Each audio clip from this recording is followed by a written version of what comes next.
Welcome to the Well Seasoned Librarian Podcast. This is Season 9, Episode 14, and I'm your podcast host, Dean Jones. Today, I'm talking with food writer and author Vasudha Viswanath. You may know her from her Eat Well community website, where she has lots of wonderful recipes that highlight vegetarian food that is healthy and carb-free. She has a new cookbook out called Vegetarian Reset that has the same thing, where she has recipes that help you create meals for yourself or your family that are healthy and vegetarian and also vegetable forward.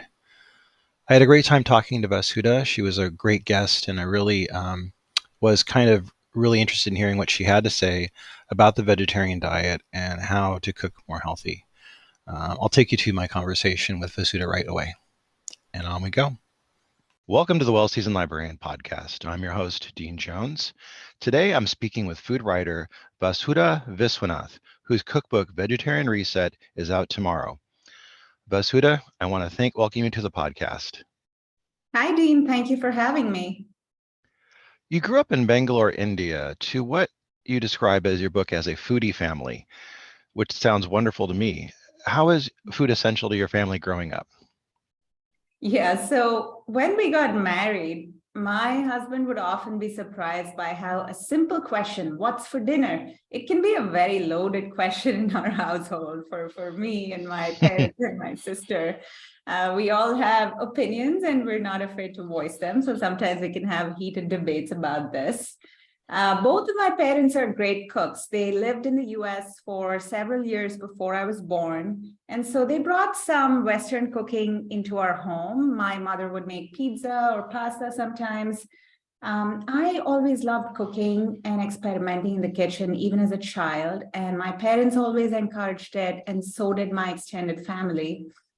I would often plan a new recipe and use my allowance to buy ingredients. I would cook and bake for my friends.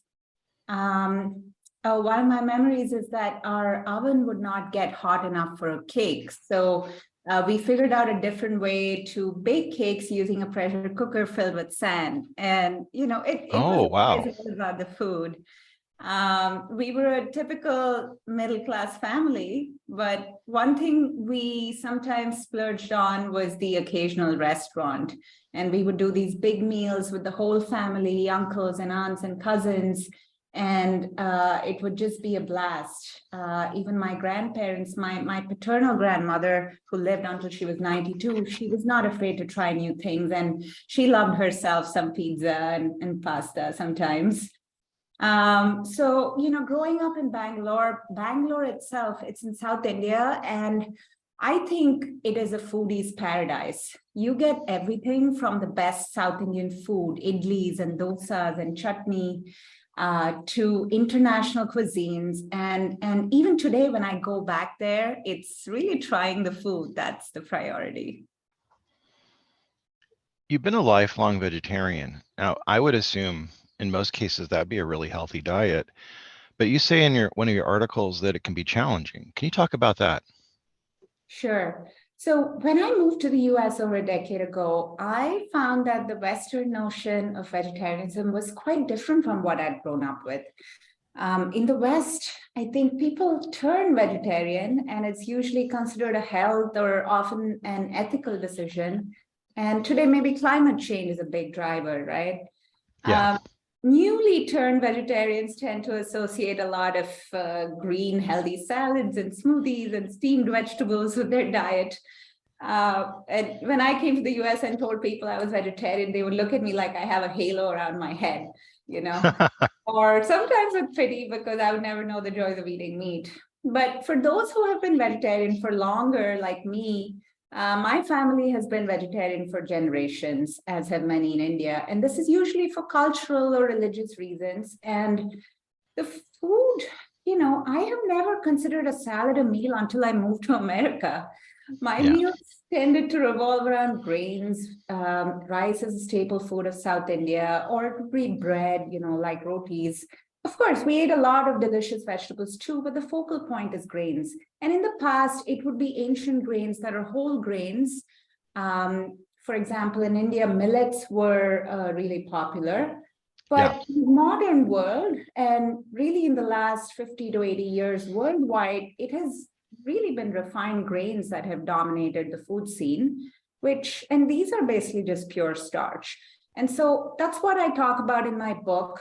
The brand of vegetarianism that people tend to perceive as a healthy option, whereas what is really reality for people that have been vegetarian for longer and realize that it's hard to be happy eating that way. When you tell people you're vegetarian, when you say vegetarian, what do you think some of them, I think, and I want to say America specifically, what do you think the biggest misconceptions are that people have? Well, there's two big ones. I think when people move to a plant-based diet, they tend to think they're eating a lot of vegetables, but often they're eating rice and maize and wheat. And in fact, a UN report a couple of years ago found that 75% of the world's food is generated from just 12 plants and 5 animal species. And off that list, just 3, rice, maize, and wheat, these make up almost 60% of the calories obtained by humans from plants. So that tells you a lot, right? We're not really eating a diverse vegetable and fruit-rich diet. We're just eating a very dense, high-energy diet made of refined grains.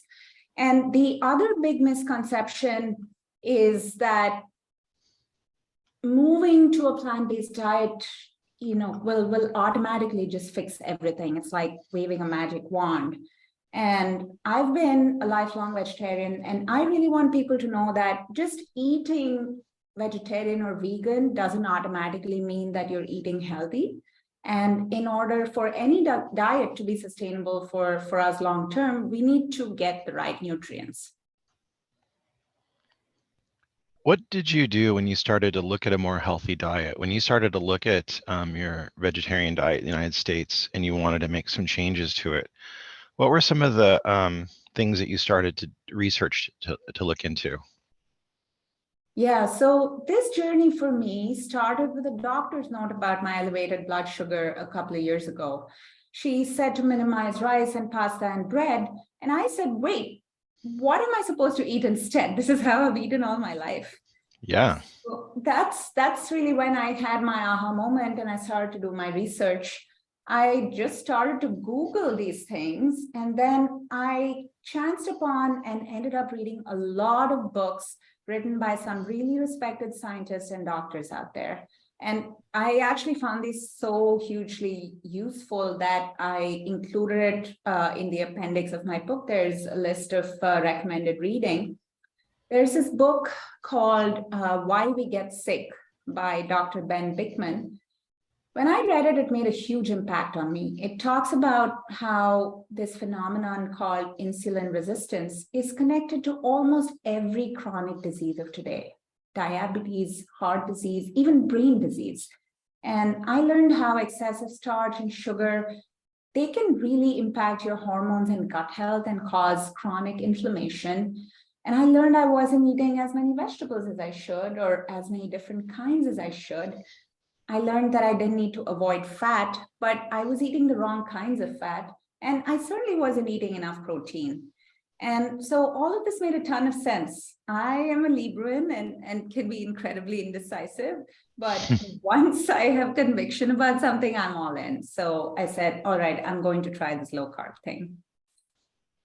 So what did you learn about carbs when you started doing this research? So, our body is always trying to preserve its blood sugar balance. And when we eat carbs, our blood sugar, which is also known as glucose, it goes up. And our body responds by releasing a hormone called insulin, which helps to clear out that glucose into cells to use as energy. Now, this is normal, and this is exactly the way that things should work. But when we eat starchy or sugary foods rich in simple carbs, our glucose spikes high. And then our body tries to overcompensate by shooting out insulin, which then takes care of that glucose. Now, if we eat a diet that is starch and sugar heavy, this happens a lot. And then eventually our body becomes resistant to that insulin. So you need more and more insulin to do the same job. And I think of it sort of like when we yell at our kids all the time, at some point they stop listening, right? And Yeah. Oh, yeah. so it's exactly like that. And this condition, it's called insulin resistance, and it's linked to a lot of chronic diseases of today. But when you eat a low carb or a low glycemic diet, largely, your blood sugar is more steady and you don't have those crashes and spikes and those cravings. And there is really no standard definition for the term low carb. To me, it just means eating a whole foods focused diet and emphasizing the protein and healthy fat and fiber on our plates. Can you talk to us a little bit about your website, We Ate Well? For sure. So We Eat Well, I started this website and social media almost 2 years ago at this point. I think of it as a community for foodies. It started with just recipes as I started to write my book, but I really enjoyed writing and I ended up expanding it to other long form content as well. I wanted to be a resource, not just for recipes, but also for insights on how to choose high quality foods and eat mindfully on a plant-based diet. So I started this, a couple of years ago at this point, and my newsletter is on Substack at we8well.com. And I have, I think, close to 2,000 subscribers now. We're also on social media, Instagram, Facebook, YouTube, all the usual suspects. What has been some of the feedback you've gotten about your website when it came out? Did you get a lot of responses from people that wanted kind of more information? Yeah, I think at first people really just loved the recipes. I was putting out a lot of recipes, and it's actually this whole process of creating this website was I had never, although I had cooked all my life, I had never shared beyond friends and family. So I had never blogged. I was always, quite the absorber on social media. I never really posted. And so doing this for me, it was really a big deal. It was, putting myself and my work out there. So I was really, really kind of apprehensive and at the same time excited to see what people thought. And so people loved the recipes. And I think for a lot of people, they really like the focus on the nutritional facts. And so for every recipe, I usually compute nutritional facts, the protein and fat and carbs in each recipe. And then I talk a little bit about some of the nutritional benefits about the ingredients. So I think people really liked that because most of the time when there's a food blog, it's about the pleasure, right? It's about the pleasure of eating and cooking. And so I think straddling that kind of balance between flavor and nutrition, people found that interesting. So I would often get questions about, oh, what makes this ingredient better than that? Or, have you tried this with a different vegetable and why not? Or why did you replace the rice in that recipe? But as I expanded to some long form content, I would write about my own journey into eating this way, or I had the chance to interview some people from the industry that have created some really high quality food products. And so I found that those types of content also were really well received, and people, I think, because people, I think, found me to be kind of an explorer, and that's how I think of myself as well. I'm not the expert in any of these topics. I'm not I'm not a nutritionist, I'm not a doctor, I'm not a trained chef. I'm just exploring this world just as others are. And so I think maybe some of what I put across, it saved people time because, I was giving them information that was valuable and actionable.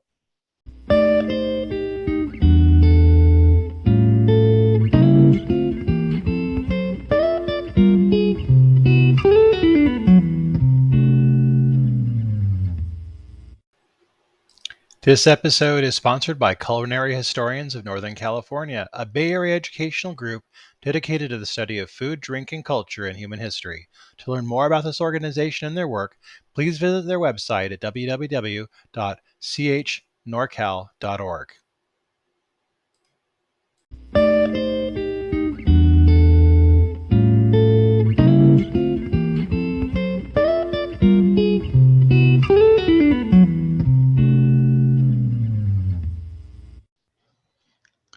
Now, as of this air date, so tomorrow, as of this conversation, when people hear it, you're going to have your new book come out.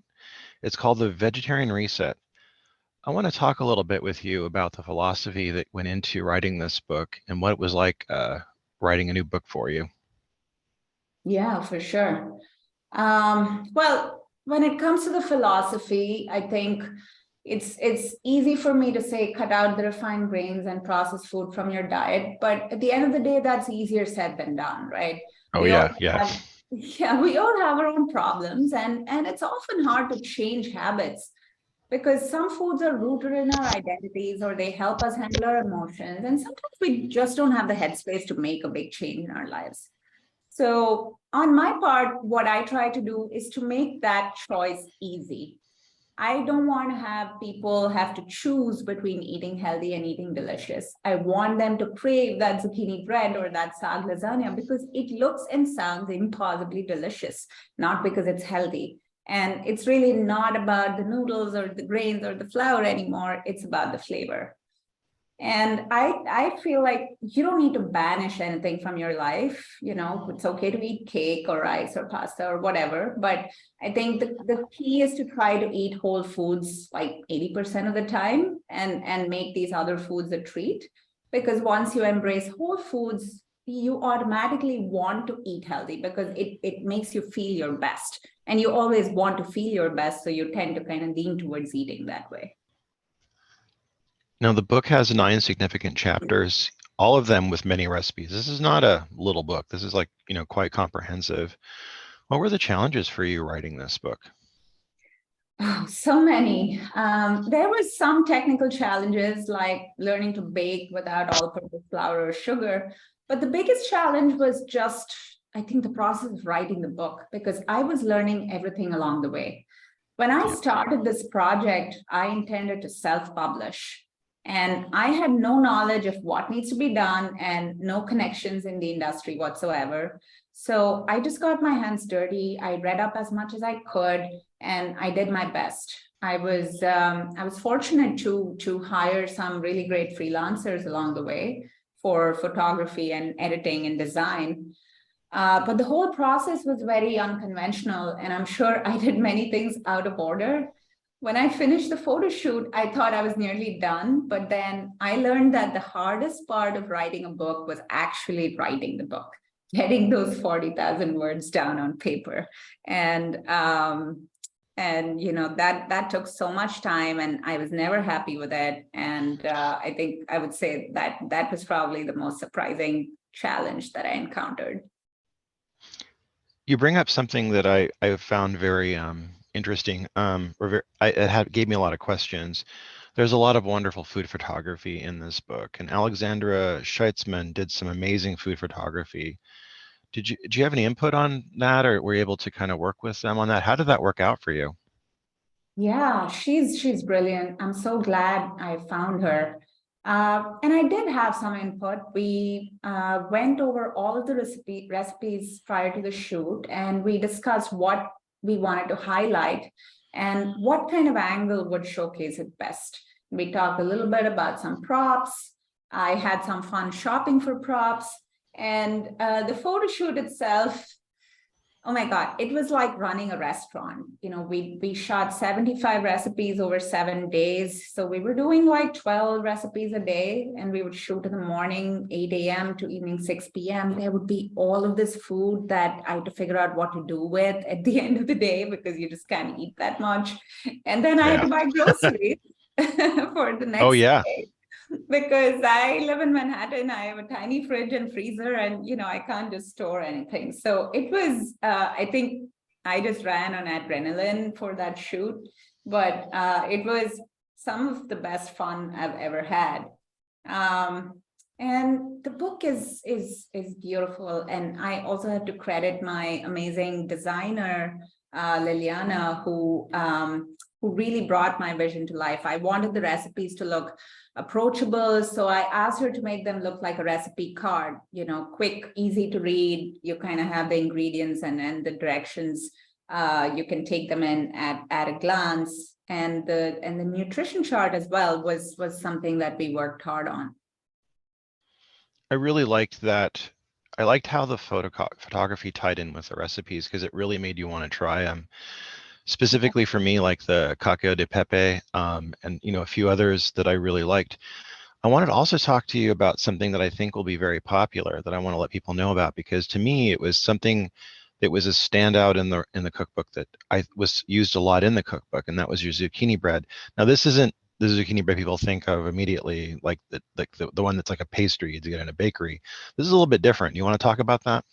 Yeah, I'd love to. You hit the nail on the head. It's not your average, sweet zucchini bread that we normally make during the summer. This one is a savory sandwich loaf. It's made with chickpea flour and almond flour, and it has this gorgeous moist texture from the zucchini and this lovely light savory flavor that comes from the chickpea flour. It is a quick bread, so there's no proving or anything like that. It's gluten-free, and I tend to make multiple loaves at a time when I make it, because it's a small loaf. It doesn't last that long in my household, and I use it all over the book. Just I wanted to showcase its versatility. So I use it for anything that you would normally do with bread, make avocado toast, make this delicious Indian dish called pav bhaji. For French onion soup, I melt cheese all over it. And I mean, who can say no to that? Yeah, nobody. But I also use it to make croutons and breadcrumbs to coat my arancini. And I hope that everybody loves this recipe as much as I do, and it becomes, a staple for you, because it's something that I think is unique. It's different from a sourdough. It's different from your average supermarket bread, and it just has so much flavor just on its own. I mean, for me, as somebody who likes to bake, I often do look at some low carb or no carb ideas, and very few of them, I mean, actually none of them before your book have ever actually enticed me to try it. Your zucchini bread is the first one, I think, and I do want to try this because it does seem like a really viable option. I could see this making magnificent toast. I could see it being really good for avocado toast and other things. So it seems like you really kind of like broke through and got ahead of the pack there. So I want to say congratulations on that. Oh, that's music to my ears. Thank you. It was a tough recipe to develop. Now, who are some of the food writers that you like to read? I know that, you seem, you really seem in your book to love cookbooks. I could tell because the way you made it, the language of the writing of the recipes is really specific, and you put a lot of yourself into it. And then your hand in the art direction and everything, I could really see that you love cookbooks. Who are some of the people that you love? Yeah, I mean, there are so many, but let's start with Deb Perlman of Smitten Kitchen. I can read her head notes all day long, not to mention her foolproof recipes. I'm also a huge Ottolenghi fan. And Oh, yeah. he and his team create all of these impossibly delicious looking vegetable forward dishes that I think no omnivore can say no to those. And No. his work is a huge inspiration. In recent times, I've on Substack, I started to read Mark Bittman's newsletter, and I really enjoy that. He has, outside of some really great recipes, he also has a focus on whole foods and regenerative agriculture, and these are topics that I'm passionate about as well. So, yeah, I mean, I could go on with this list, but those are my current top three. Those are some great ones. Mark Bittman specifically, I really love his work, and he's kind of a force of nature right now. So I like following him. So Vasudha, I want to ask you, what's next for you? Well, I want to stay in the food and wellness space. I think there are hopefully more cookbooks in my future. But once I celebrate this one and then recover from it, and I really want to take in that feedback as well, from my readers, because I feel like I did this project in a little bubble. I was working by myself. Obviously, my family and my friends said everything was fantastic. So I'm actually really curious to see how it does out in the wild, and what people out there think about it, and think about the recipes, and kind of take, and what they want to see more of or less of, and take that feedback into account. In the future, I really do want to impact people at scale and create awareness about eating healthy. So I'm thinking about expanding my newsletter, or perhaps launch some digital products. But I am going to be continuing to focus on cooking and writing, and I don't see those two things going away. Well, that's good to hear. I mean, I think people are going to really love Vegetarian Reset, and I recommend anybody that's listening to this to go out and get it right now. It's going to be available online. You could get it the day after this podcast. You'll be able to get it online, and you could probably even pre-order it the day before, and it'll be available at all better bookstores. So, Vasudha, I want to thank you for being on the podcast. I really enjoyed getting a chance to talk to you. Same here. Thank you for having me on. That was my conversation with Vasudha Viswanath. Her new book, Vegetarian Reset, is out tomorrow, but you can pre-order it today through Amazon or Barnes & Noble. It should also be available tomorrow at all better bookstores. Please join us on Friday. We'll be talking with Maggie Zhu of Chinese Homestyle. And she also runs the Omnivore's Cookbook website. I'm as well very excited that you hear my conversation with Maggie. I had a really good time trying out some of the recipes from her cookbook. It doesn't say it in the title, but it is a vegetarian cookbook, and I didn't miss the meat, definitely. And my family raved about many of the recipes that we made from the cookbook, and literally almost licked the plate clean. So I think you're going to love my conversation with Maggie. Check that out on Friday. I hope you're all having a great week and a wonderful start to the week. I hope you're all cooking some great recipes, and until Friday, keep on cooking.